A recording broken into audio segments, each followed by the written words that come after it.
Inzu tuje gusura iri muri iyi karitsiye, karitsiye nziza nk'uko mubibona.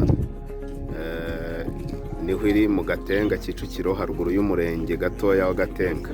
Inzu rero ikaba ari iyi ngiyi, igipangu ni iki, kikaba gifite na botike ku muhanda. Iyi ngiyi ni botike, inzu igarukira, igipangu cyayo kigarukira hano kuri iriya foto. Noneho rero aha uba winjiye mu gipangu, igipangu habasha kujyamo imodoka ntoya 3 cyangwa imodoka 2. Uba imwe itambika ari ikigega, iriya ni ya botike. Noneho inzu ni iyi ngiyi, ni iyi, abura kunoza amarangi. Hano rero winjiye muri salo,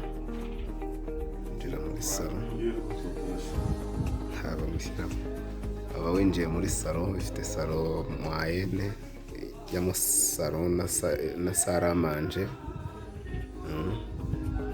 Inzu rero ikaba ifite ibyumba 3 na toilette 2, salo, saramanje na cuisine. Noneho aha ni mu byumba, iyo isukata ibumoso uhita ujya ahantu hari ibyumba 2. Iyi ni chambre principale, iyi ngiyi. Wakomeza imbere ugahita ubona ikindi cyumba iburyo.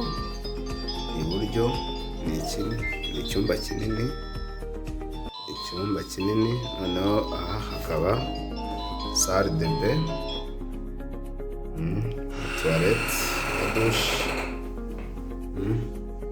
Noneho tuhabonye ibyumba 2 na salo, tuhabonye ibyumba 2 na toilette. Hano ugahita uza nanone uvuye muri salo gutya, ukaza ugahita nanone ubona ikindi cyumba ibumoso, nayo kinini, hanyuma gikoresha na cy'iyi toilette. None iyi toilette kikayihuriraho n'abashyitsi bari muri salo. Noneho iyo ukase hano ibumoso nanone uhita ugera kuri cuisine. Cuisine ntabwo irashyirwamo twatubati twose, harimo arrangement cuisine. Noneho wasohoka muri cuisine ugahita uva ku ibaraza rya cuisine ryo mu gikari.